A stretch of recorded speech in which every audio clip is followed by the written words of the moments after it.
Hi all welcome to my channel. ಇವತ್ತಿನ video ಮೂಲಕ waste ಆಗಿರೋ ವೇಲ್ಸ್ ಎಲ್ಲ ನಾವು ಡ್ರೆಸ್ಸಸ್ ಎಲ್ಲ ತೊಗೊಂಡಿರ್ತೀವಿ. ಡ್ರೆಸ್ ಎಲ್ಲ ವೇಸ್ಟಾಗಿ ಹೋಗಿರುತ್ತೆ ಹಾಕ್ಕೊಂಡು, ಬಟ್ ವೇಲ್ಸ್ ಎಲ್ಲ ಹಂಗೆ ಇರುತ್ತೆ. ಅದರಿಂದ ರೀಯೂಸ್ ಆಗಿ ನಾವು ಯಾವ ಥರ ಮಾಡ್ಕೊಳ್ಳೋದನ್ನು ತೋರಿಸ್ಕೊಡ್ತಾ ಇದ್ದೀನಿ. ಒಂದು ಡೋರ್ ಮ್ಯಾಟು ಇಲ್ಲಾಂದರೆ ಮಾಮೂಲಿ ಟಿಪ್ಪೈ ಮೇಲೆ ಆ ಥರ ಎಲ್ಲ ಇಡೋದಕ್ಕೆ ತುಂಬಾ ಚೆನ್ನಾಗಿರುತ್ತೆ. ಈ ಥರ ವೇಸ್ಟ್ ಆಗಿರೋ ವೇಲ್ ಬಿಸಾಗೋಕ್ಕಿಂತ ಈ ಥರ ರೀಯೂಸ್ ಮಾಡ್ಕೊಳ್ಳಿ, ತುಂಬಾ ಚೆನ್ನಾಗಿರುತ್ತೆ. ಮನಿನೂ ಸೇವ್ ಆಗುತ್ತೆ, ಮಾಡೋದು ಕೂಡ ತುಂಬಾ ಈಸಿಯಾಗಿ ಮಾಡ್ಕೊಂಬಿಡ್ಬೋದು. ಈ ಥರ ವೇಲ್ಸ್ ಏನಾದ್ರು ಇದ್ದರೆ ಬಿಸಾಕೋಕೆ ಹೋಗಬೇಡಿ. ಫಸ್ಟ್ ನಾನು ವೇಲ್ ತೊಗೊಂಡಿದ್ದೀನಿ. ಈ ಥರ ತಗೊಂಡು ಒಂದೊಂದೇ ವೇಲ್ನ ಜಾಯಿಂಟ್ ಮಾಡ್ಕೋಬೇಕು ನಾವು.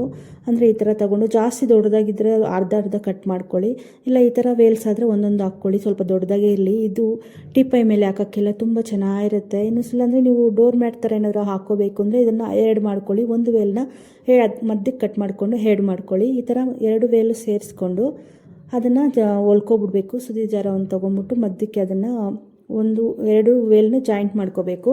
ಎಲ್ಲ ವೇಲು ನಾವು ಎಷ್ಟು ವೇಲ್ ತೊಗೊಂಡಿದ್ದೀವೋ ಅಷ್ಟು ವೇಲ್ ಅನ್ನೋದು ಎಲ್ಲ ಈ ಥರ ಜಾಯಿಂಟ್ ಮಾಡ್ಕೊಂಡು ಇಟ್ಕೊಂಡ್ಬಿಡ್ಬೇಕು. ನಮಗೆ ಜಾಸ್ತಿ ಡೋರ್ ಮ್ಯಾಟ್ ಏನಾದರೂ ಮಾಡ್ಕೋಬೇಕು ಅಂದರೆ ಜಾಸ್ತಿನ ವೇಲ್ ಅನ್ನೋದು ಜಾಸ್ತಿ ಬೇಕಾಗುತ್ತೆ.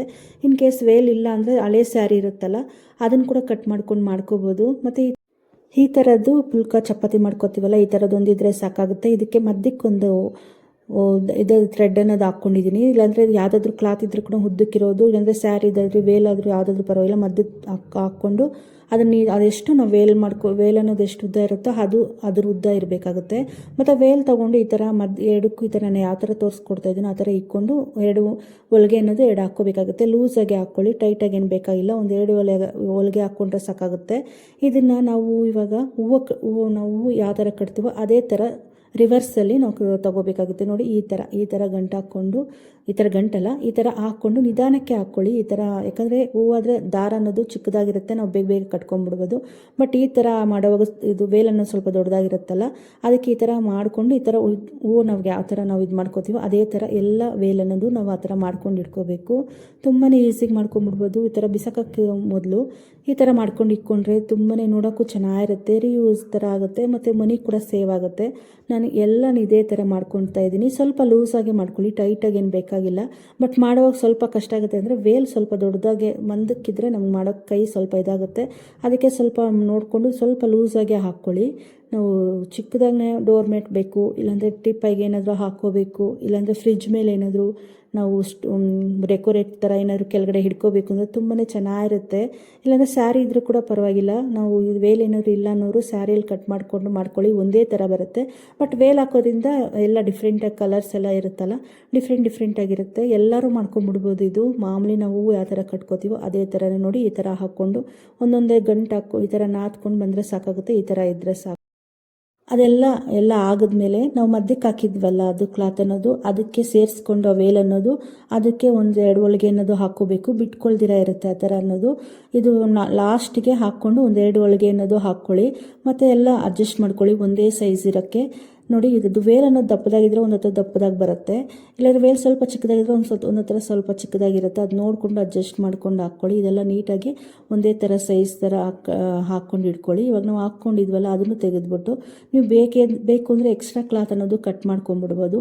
ಇಲ್ಲಾಂದರೆ ಅದನ್ನೇ ಮಡ್ಚಿಬಿಟ್ಟು ಕಟ್ ಮಾಡೋದು ಬೇಡ ಅಂದರೆ ಈ ಥರ ನೋಡಿ ಈ ಥರ ಇಟ್ಕೊಂಡು ಮಡ್ಚ್ಕೊಂಡು ಅದನ್ನೇ ಎರಡು ಹೊಲಿಗೆ ಹಾಕ್ಕೊಂಡ್ರೆ ಸಾಕು ನಮಗೆ. ಯಾಕಂದರೆ ಕಟ್ ಮಾಡೋಕೆ ಒಬ್ಬರಿಗೆ ಇಷ್ಟ ಆಗಿಲ್ಲ, ಈ ಥರ ಕಟ್ ಮಾಡೋಂಗಿದ್ರೆ ಕಟ್ ಮಾಡ್ಕೊಂಬಿಡಿ, ಇಲ್ಲಾಂದರೆ ಅದನ್ನೇ ಸೇರಿಸ್ಕೊಂಡು ಹೊಲ್ಕೊಂಬಿಡಿ. ಆರಾಮಾಗಿ ಈ ಥರ ಮಾಡ್ಕೊಂಡು ಹೊಲ್ಕೊಂಬಿಟ್ರೆ ಅದೇನು ಬಿಚ್ಕೊಡೋದಿಲ್ಲ. ಎರಡು ಹೊಲಿಗೆ ಹಾಕ್ಕೊಂಡ್ರೆ ನಮಗೆ 2-3 ಹೊಲಿಗೆ ಹಾಕ್ಕೊಂಡ್ರೆ ಸಾಕಾಗುತ್ತೆ. ಈ ಥರ ಮಾಡ್ಕೊಳ್ಳಿ. ಇಲ್ಲಾಂದರೆ ಮಕ್ಕಳದೇನಾದರೂ ಟಿ ಶರ್ಟ್ಸ್ ಎಲ್ಲ ಬರುತ್ತಲ್ಲ ಅದರಲ್ಲೂ ಆರಾಮಾಗಿ ಮಾಡ್ಕೊಂಬಿಡ್ಬೋದು, ತುಂಬಾ ಈಸಿಗೆ ಮಾಡ್ಕೋಬೋದು. ಈ ಥರ ಬಂದಮೇಲೆ ಇದು ರೌಂಡ್ ಮಾಡ್ಕೋಬೇಕು. ರೌಂಡ್ ಮಾಡ್ಕೊಳ್ಳೋವಾಗ ಒಂದೊಂದು ರೌಂಡ್ಗೂ ಒಂದೊಂದು ಗಂಟು ಹಾಕ್ಕೊಳ್ಳಿ. ಈ ಥರ ಬಿಚ್ಕೊಳ್ದಿರ ಒಂದೊಂದು ಹೊಲಿಗೆ ಅನ್ನೋದು ಹಾಕ್ಕೊಳ್ಳಿ. ಸೂಜಿ ಥರ ತೊಗೊಂಬಿಟ್ಟು ಈ ಥರ ಹಾಕ್ಕೊಳ್ಳೋದ್ರಿಂದ ನಮಗೆ ಇದು ಮೇಯ್ನ್ ಬಂದು ಟೀಪೈ ಮೇಲೆ ಇಟ್ಟರೆ ತುಂಬಾ ಚೆನ್ನಾಗಿರುತ್ತೆ, ಡೆಕೋರ್ ಐಟಮ್ ಥರ. ಅದ್ರ ಮೇಲೆ ಏನಾದರೂ ಪಾಟೋ ಇಲ್ಲಾಂದರೆ ಏನಾದರೂ ಡೆಕೋರ್ ಐಟಮ್ ಇಟ್ಟರೆ ತುಂಬ ಚೆನ್ನಾಗಿರುತ್ತೆ. ಇಲ್ಲಾಂದರೆ ಇನ್ನೊಂದು ಸ್ವಲ್ಪ ದೊಡ್ಡದಾಗಿ ಬೇಕು ಅಂದರೆ ದೊಡ್ಡದಾಗಿ ಮಾಡ್ಕೊಳ್ಳಿ, ಡೋರ್ ಮ್ಯಾಟ್ ಥರ ಕೂಡ ಯೂಸ್ ಆಗುತ್ತೆ. ಬಟ್ ಬಾಲ್ಕೆ ಅನ್ನೋದು ತುಂಬ ಚೆನ್ನಾಗಿ ಲಾಂಗ್ ಟರ್ಮ್ ಅನ್ನೋ ಥರ ಬರುತ್ತೆ. ಯಾಕಂದರೆ ಇದು ಮಂದಕ್ಕೆ ಐತಲ್ಲ, ನಾವು ವೇಲನ್ನು ಜಾಸ್ತಿ ಹಾಕ್ಕೊಂಡಿದ್ದೀವಲ್ಲ, ಇದು ಅದಕ್ಕೆ ನಮಗೆ ಬಾಳ್ಕೆ ಅನ್ನೋದು ತುಂಬ ಚೆನ್ನಾಗಿ ಬರುತ್ತೆ, ಜಾಸ್ತಿ ದಿನ ಬರುತ್ತೆ. ಈ ಥರನೇ ಸ್ವಲ್ಪ ಒಂದು 4-5 ಗಂಟೆಗೆ ಒಂದೊಂದು ಹತ್ರ ಈ ಥರ ಬಂದರೆ ನಮಗೆ ಮ್ಯಾಟ್ ಅನ್ನೋದು ರೆಡಿ ಆಗುತ್ತೆ. ವೇಲು ಬಿಸಾಕೋ ಬದಲು ಈ ಥರ ಮಾಡ್ಕೊಳ್ಳಿ. ವೇಲೇ ಆಗಲಿ, ಇಲ್ಲಾಂದರೆ ಸ್ಯಾರೀಸ್ ಏನಾದರೂ ಓಲ್ಡ್ ಸ್ಯಾರೀಸ್ ಇದ್ದರೆ ಅದು ಬಿಸಾಕೋಕೆ ಹೋಗೋಕ್ಕಿಂತ ಮೊದಲು, ಇಲ್ಲಾಂದರೆ ಟೀ ಶರ್ಟ್ಸು, ಬನೀನ್ಸ್ ಇದು ಯಾವುದೇ ಇರಲಿ ನಮ್ಗೆ ಇನ್ನೂ ಚಿಕ್ಕದು ಬೇಕು ಅಂದ್ರೆ ನಾವು ಹಾಕ್ಕೋಬೋದು, ಇಲ್ಲಾಂದರೆ ಇನ್ನೂ ದೊಡ್ಡದಾಗಿ ಬೇಕು ಅಂದ್ರೆ ನಾವು ಹಾಕ್ಕೋಬೋದು. ನಮಗೇನಾದ್ರು ಇನ್ನೂ ದೊಡ್ಡದಾಗಿ ವೇಲಿದ್ರೆ ಇನ್ನೂ ದೊಡ್ಡದಾಗಿ ಬರುತ್ತೆ, ಇನ್ನೂ ನೋಡೋಕೆ ಚೆನ್ನಾಗಿರುತ್ತೆ. ಈ ಥರ ಒಂದು ಸತಿ ಟ್ರೈ ಮಾಡಿದ್ರೆ ಕಾಮೆಂಟ್ ಮಾಡೋದಂತೂ ಮರಿಬೇಡಿ. ಈ ಥರ ಬಿಸಾಕೋಕ್ಕಿಂತ ಮೊದಲು ಈ ಥರ ಒಂದು ಸತಿ ಟ್ರೈ ಮಾಡಿ. ವೇಲು ನಮಗೆ ರಿಯೂಸ್ ಆಗುತ್ತೆ, ಮನಿ ಕೂಡ ಸೇವ್ ಆಗುತ್ತೆ. ಅಷ್ಟೊಂದು ದುಡ್ಡು ಕೊಟ್ಬಿಟ್ಟು ತಗೊಬರೋ ಬದಲು ಈ ಥರ ಮನೇಲಿರೋ ವೇಲುಗಳಲ್ಲಿ ಈ ಥರ ಮಾಡಿ ತುಂಬ ಚೆನ್ನಾಗಿರುತ್ತೆ. ದೇವ್ರ ಮನೆ ಬಾಗ್ಲ ಹತ್ರ, ಡೋರ್ ಹತ್ರ ಅಲ್ಲಿ ಹಾಕ್ಬೋದು, ಇಲ್ಲಾಂದರೆ ಡೈನಿಂಗ್ ಟೇಬಲ್ ಮೇಲೆ, ಇಲ್ಲಾಂದರೆ ದೊಡ್ಡದಾಗಿ ಮಾಡ್ಕೊಂಡು ಡೋರ್ ಮ್ಯಾಟ್ ಹತ್ರನೂ ಹಾಕ್ಕೋಬೋದು. ತುಂಬಾ ರಿಯೂಸ್ ಆಗುತ್ತೆ. ಐ ಹೋಪ್ ನಿಮ್ಗೆ ವಿಡಿಯೋ ಇಷ್ಟ ಆಗೈತೆ ಅಂದ್ಕೊಂಡಿದ್ದೀನಿ.